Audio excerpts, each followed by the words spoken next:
মৰমৰ ছাত্ৰ ছাত্ৰীসকল RS টিউশ্যন চেণ্টাৰলৈ তোমালোকক স্বাগতম জনাইছোঁ। আজি আমি তোমালোকৰ লগত আলোচনা কৰিবলৈ লৈছোঁ অষ্টমমান শ্ৰেণীৰ অসমীয়া পাঠ্যপুথিৰ যিখন 11 নম্বৰ পাঠটোৰ নাম হৈছে অতীতক নাযাবা পাহৰি। গতিকে আজি এই পাঠটোৰ আটাইবোৰ কুৱেশ্যন আনচাৰ তোমালোকৰ লগত আলোচনা কৰিম। তোমালোকে যদি ভিডিঅ'টো স্কিপ নকৰাকৈ প্ৰথমৰ পৰা শেষলৈ চোৱা, গোটেইখিনি বস্তু তোমালোকে এইটো ভিডিঅ'ত পাই যাবা। গতিকে চোৱা, ইয়াতে পাঠটো মই বুজাই নিদিওঁ, ধুনীয়াকৈ তোমালোকে পাঠটো দুবাৰ তিনিবাৰকৈ পঢ়ি চাবা। তাৰে পিছত চোৱা, এইফালে দিয়া আছে, ইয়াতে আটাইখিনি বস্তু তোমালোকক গুৰুত্ব সহকাৰে দিয়া আছে। চোৱা, ইয়াতো আছে। তাৰে পিছত পাঠভিত্তিত যিখিনি ক্ৰিয়াকলাপ আছে, এইখিনি প্ৰশ্ন এনচাৰ, এইখিনি গোটেইখিনি মই তোমালোকক আজি এইটো ভিডিঅ'ত দি শেষ কৰি দিম। তোমালোকে প্ৰথমৰ পৰা শেষলৈ চাই থাকা, যিমানখিনি কুৱেশ্যন আছে গোটেইখিনি তোমালোকক দি দিম। ইয়াতে অলপমান আছে, চোৱা, ইম্পৰ্টেণ্ট, এইখিনি ওপৰৰখিনি তোমালোকে নিজে নিজে পঢ়ি চাবা। অতীতক নাযাবা পাহৰি। পাঠভিত্তিত ক্ৰিয়াকলাপ 1 নম্বৰটোত উত্তৰ দিয়া। ক নম্বৰটোত দিছে, কোনবোৰ সম্পদক কলা সম্পদ বুলি কোৱা হয়? বৰ ইম্পৰ্টেণ্ট কুৱেশ্যন।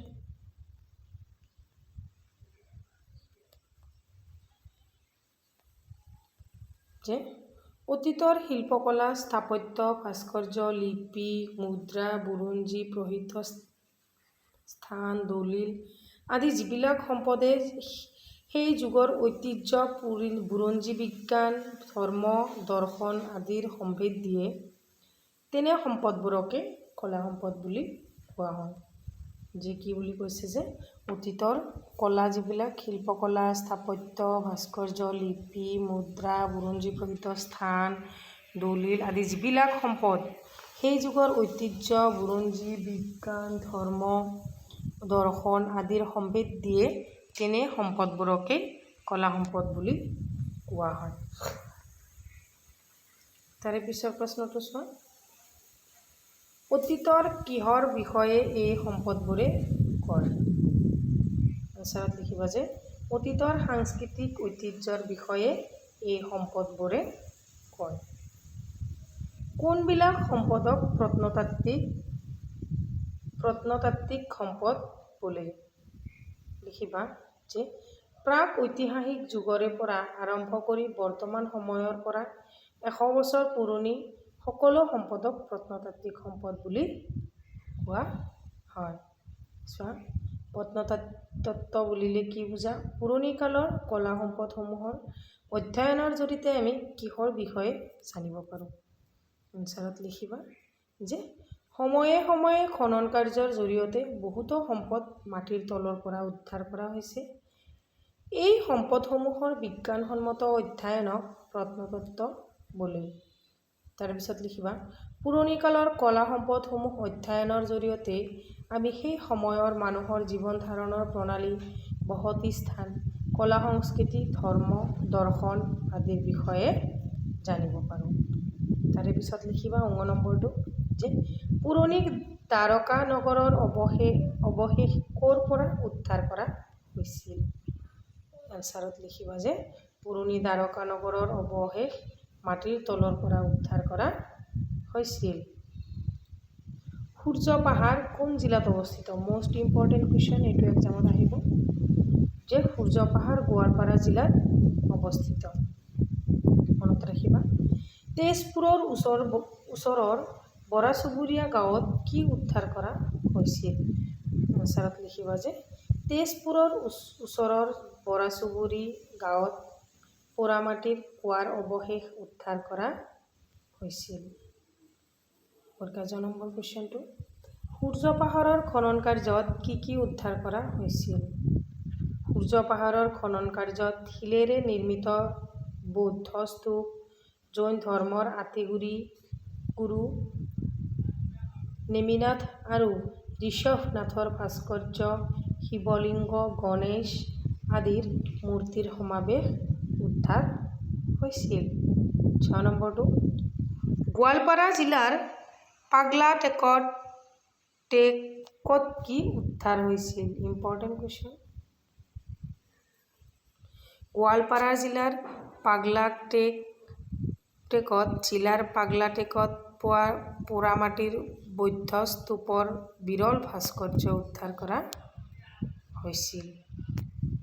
6 নম্বৰটোত চাবা গোলাঘাট জিলাৰ বৰপথাৰ অঞ্চলৰ ভুৱৰণীক প্ৰাচীন অসমৰ বুৰঞ্জীৰ অন্যতম ক্ষেত্ৰ বুলি কিয় কোৱা হৈছিল বুজাই লিখা। এই অঞ্চলৰ ওচৰে পাজৰে উদ্ধাৰ হোৱা প্ৰাচীন শিল লিপিসমূহৰ পৰা আমি সমাজ, ধৰ্ম, সাহিত্য, ৰাজনৈতিক দিশ আদিৰ অন্য তথ্য পাওঁ। কেৱল লিপিয়েই নহয়, ডুবৰণী অঞ্চলত প্ৰত্নতাত্ত্বিক খনন কাৰ্যৰ দ্বাৰা উৎঘাটন কৰা প্ৰাচীন ইটাৰে নিৰ্মিত মন্দিৰৰ ভেটি, শিৱলিংগ আদিয়ে অতীতত ডুবৰণী অঞ্চলত বিকাশ লাভ কৰা ভাস্কৰ্য আৰু স্থাপত্য কলাৰ ইংগিত বহন কৰিছিল। তাৰে পিছৰ প্ৰশ্নটো চাবা যে গুৱাহাটী মহানগৰৰ আমবাৰী অঞ্চলৰ খনন কাৰ্যৰ দ্বাৰা কিহৰ মূৰ্তি উদ্ধাৰ কৰা হৈছিল। যে গুৱাহাটী মহানগৰৰ আমবাৰী অঞ্চলৰ খনন কাৰ্যৰ দ্বাৰা নটৰাজৰ মূৰ্তি উদ্ধাৰ কৰা হৈছিল। 6 নম্বৰটো চাবা শিৱসাগৰ জিলাৰ চৰাইদেউত আহোম স্বৰ্গদেউৰ সমাধিক্ষেত্ৰ মৈদামসমূহৰ উদ্ধাৰ হৈছিল। মৈদামসমূহত উদ্ধাৰ হোৱা সামগ্ৰীসমূহ কি কি আছিল? এই মৈদামসমূহৰ লগত কোন দেশৰ মৈদামৰ সাদৃশ্য আছে লিখা। Important question. যে মৈদামসমূহত উদ্ধাৰ হোৱা সামগ্ৰীসমূহ আছিল মৃতকৰ লগত সমৰ্পণ কৰা শৰাই, সঁফুৰা, হাতীদাঁতৰ সামগ্ৰী, সোণৰ অলংকাৰৰ অৱশেষ আদি। এই মৈদামসমূহৰ লগত চীন দেশৰ ৰাজকীয় মৈদামৰ সাদৃশ্য আছিল। মনত ৰাখিবা। 2 নম্বৰটো চোৱা তলত দিয়া শব্দবোৰৰ অৰ্থ লিখা। 1 নম্বৰত দিছে প্ৰত্নতত্ত্ব পুৰণিকলীয়া বস্তু সম্বন্ধীয় জ্ঞান বা পুৰাতত্ত্ব। আকৌ ভগ্নাৱশেষ কোনো বস্তু ভাঙি নষ্ট হোৱাৰ পাছত নষ্ট নহৈ থকা ভাগ। ভাস্কৰ্য ধাতু আদিৰ পৰা মূৰ্তি সজা শিল্প। স্তূপ, থূপ বা দম ঐতিহাস সম্বন্ধীয় উদ্ঘাটন, উন্মোচন, মুকলি কৰা বা কাৰ্য। ঐতিহ্য মানে হৈছে গৌৰৱপূৰ্ণ পৰম্পৰাগত বিষয় বা প্ৰথা। আকৌ গৌৰৱ এইটো হৈছে সন্মান বা মৰ্যাদা। 3 নম্বৰটো চমুটকা লিখা। শ্ৰী শ্ৰী সূৰ্য পাহাৰ। শ্ৰী শ্ৰী সূৰ্য পাহাৰ অসমৰ গোৱালপাৰা জিলাত অৱস্থিত। এইখন এখন ইতিহাস প্ৰসিদ্ধ স্থান। প্ৰত্নতাত্ত্বিক দিশৰ পৰাও এইখন এখন অতিকৈ প্ৰসিদ্ধ স্থান। ইয়াত কেইবাবাৰো খনন কাৰ্য চলাই বিভিন্ন ধৰণৰ সম্পদ উদ্ধাৰ কৰা হৈছে। খনন কাৰ্যৰ ফলত ইয়াত উদ্ধাৰ হোৱা শিলেৰে নিৰ্মিত বৌদ্ধ স্তূপ, জৈন ধৰ্মৰ আদিগুৰু নেমিনাথ আৰু ঋষভনাথৰ ভাস্কৰ্য, শিৱলিংগ, গণেশ আদি মূৰ্তিৰ সমাৱেশে শ্ৰী শ্ৰী সূৰ্য পাহাৰক বিভিন্ন ধৰ্মীয় সমাজৰ মিলনভূমি ৰূপে চিহ্নিত কৰিছিল। মৈদাম চোৱা মৈদাম বুলিলে সাধাৰণতে আহোম স্বৰ্গদেউসকলৰ সমাধিক্ষেত্ৰক বুজা যায়। শিৱসাগৰ জিলাৰ চৰাইদেউত এনেধৰণৰ কেইবাখনো ৰাজকীয় মৈদাম উদ্ধাৰ কৰা হৈছে। এই মৈদামসমূহৰ আকৃতি বৃহৎ অৰ্ধগোলাকাৰৰ। ইয়াৰ স্থাপত্য সমগ্ৰ ভাৰতবৰ্ষতে বিৰল। এই মৈদামসমূহৰ লগত চীন দেশৰ ৰাজকীয় মৈদাম সংস্কৃতিৰ সাদৃশ্য আছে। ভাৰতৰ প্ৰত্নতাত্ত্বিক বিভাগে এনে এটি মৈদামৰ খনন কাৰ্য চলাই মৃতকৰ লগত দিয়া শৰাই, সঁফুৰা, হাতীদাঁতৰ অলংকাৰ, সোণৰ অলংকাৰৰ অৱশেষ আদি বিভিন্ন সামগ্ৰী উদ্ধাৰ কৰিবলৈ সক্ষম হৈছে। ডুবৰণী বৰপথাৰ অঞ্চলৰ ডুবৰণী প্ৰাচীন অসমৰ বুৰঞ্জীৰ অন্যতম ক্ষেত্ৰ। এই অঞ্চলৰ ওচৰে পাজৰে উদ্ধাৰ হোৱা প্ৰাচীন লিপিসমূহৰ পৰা আমি সমাজ, ধৰ্ম, সাহিত্য, ৰাজনৈতিক দিশ আদিৰ অনেক তথ্য পাওঁ।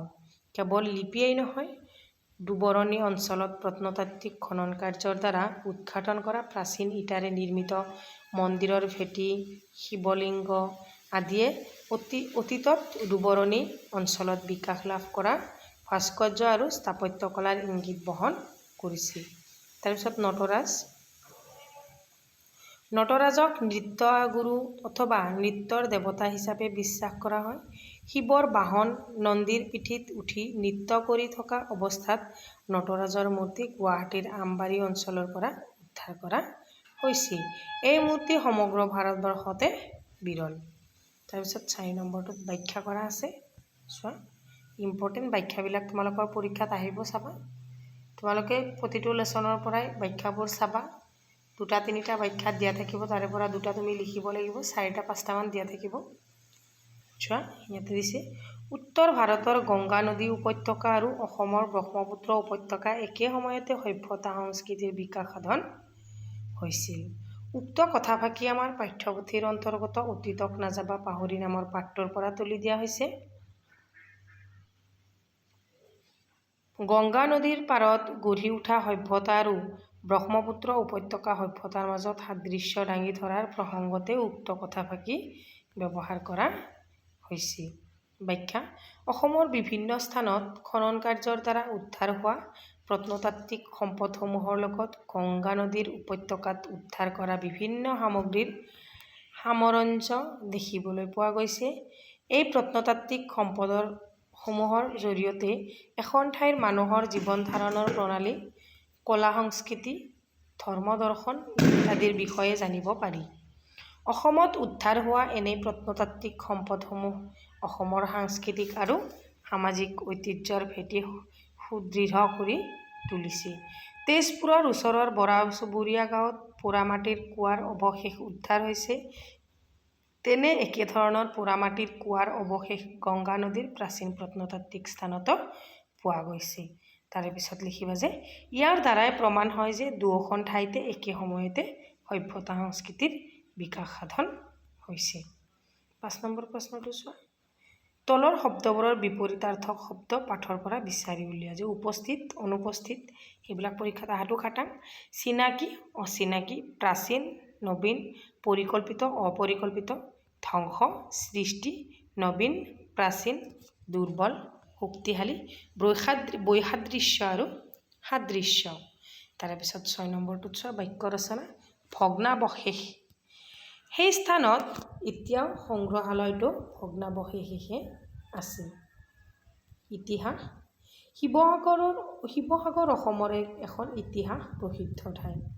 উদ্ঘাটন। দুৰ্ঘটনাটোৰ কাৰণ এতিয়াও উদ্ঘাটন কৰিব পৰা হোৱা নাই। উদ্ধাৰ। সেই স্থানৰ পৰা কেইবাবিধো আপুৰুগীয়া সম্পদ উদ্ধাৰ কৰা হৈছে। খনন। খাৰুৱা তেলৰ বাবে ইয়াত বৃহৎ হাৰত খনন কাৰ্য চলোৱা হৈছে। নিৰ্মাণ। অট্টালিকাটোৰ নিৰ্মাণ কাৰ্য চলি আছে। তোমালোকে এটা কথা মনত ৰাখিবা যে বাক্য ৰচনা আহিলে পৰীক্ষাত মই যিখিনি দিছোঁ সেইখিনিয়ে যে লিখিব লাগিব সেইটো কথা নহয়। তোমালোকে নিজৰ ফালৰ পৰা বনাই কিনে লিখিব পাৰিবা।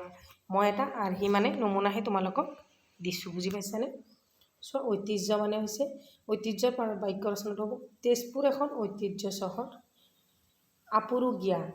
গড় এবিধ আপুৰুগীয়া জন্তু। তাৰে পিছত 7 নম্বৰটো চোৱা, তলৰ বাক্যবিলাকৰ অৰ্থ এটা শব্দত প্ৰকাশ কৰা। কোনো বস্তু ভগা চিগা অংশবোৰ ভগ্নাৱশেষ। প্ৰাচীন যুগৰ সম্পদসমূহৰ বিষয়ে কৰা অধ্যয়ন। প্ৰত্নতত্ত্ব। প্ৰাচীন যুগৰ সম্পদসমূহৰ সংৰক্ষণ কৰি ৰখা স্থান সংগ্ৰহালয়। শিলত কটা শিল্প ভাস্কৰ্য। তাৰপিছত 8 নম্বৰ প্ৰশ্নটো চোৱা, তলৰ প্ৰশ্নকেইটাৰ উত্তৰ দিয়া। অভাৰহেড প্ৰজেক্ট বুলিলে কি বুজা? অভাৰহেড প্ৰজেক্ট বুলিলে এবিধ প্ৰক্ষেপণ যন্ত্ৰক বুজা যায়। অভাৰহেড প্ৰজেক্টৰ সহায়ত কি কৰিব পাৰি? এনচাৰত লিখিবা। অভাৰহেড প্ৰজেক্টৰ সহায়ত স্বচ্ছ কাগজত লিখি লোৱা কথা বা ছবি আদি প্ৰতিফলক পদাৰ্থ ডাঙৰকৈ দেখুৱাব পাৰি। প্ৰত্নতাত্ত্বিক সম্পদৰ সময় নিৰূপণ কৰা ব্যৱস্থাটোক কি বুলি কোৱা হয়? প্ৰত্নতাত্ত্বিক সম্পদৰ সময় নিৰূপণ কৰা ব্যৱস্থাটোক কাৰ্বন 14 মেথড বুলি কোৱা হয়। তাৰপিছত চোৱা, প্ৰত্নতাত্ত্বিক খনন কাৰ্য সমাধান হোৱা ঠাই কেইখনমানৰ নাম লিখা। প্ৰত্নতাত্ত্বিক খনন কাৰ্য সমাধা হোৱা ঠাই কেইখনমানৰ নাম হ'ল আমবাৰী, মদন কামদেৱ, দ পৰ্বতীয়া, দুবৰণী, শ্ৰী শ্ৰী সূৰ্য পাহাৰ, ননাথ আদি। লিপিসমূহৰ অধ্যয়নে কি তথ্যৰ যোগান ধৰে? লিপিসমূহৰ অধ্যয়নে ৰাজনৈতিক, সামাজিক, অৰ্থনৈতিক আদি নানান তথ্যৰ যোগান ধৰে। গতিকে চোৱা, আজিৰ ভিডিঅ' এইখিনিয়ে। তোমালোকে ভিডিঅ' চাই কেনেকুৱা পাইছা মোক কমেণ্ট ছেকশ্যনত জনাবা। তোমালোকে কমেণ্ট কৰিলে মই ভিডিঅ' বনাবলৈ আৰু উৎসাহিত হ'ম। যদি ভিডিঅ'টো চাই ভাল পাইছা, চেনেলটো ছাবস্ক্ৰাইব কৰিবা আৰু প্লিজ মোৰ এই ভিডিঅ'বোৰ তোমালোকে যিমান পাৰা শ্বেয়াৰ কৰিবা। যদি ইয়াৰে আগৰ ভিডিঅ'বোৰ চোৱা নাই তেতিয়াহ'লে প্লে'লিষ্টত গৈ চাই লোৱা আৰু পৰৱৰ্তী ভিডিঅ'বোৰ চাবৰ কাৰণে চেনেলটো ছাবস্ক্ৰাইব কৰা। Thank U for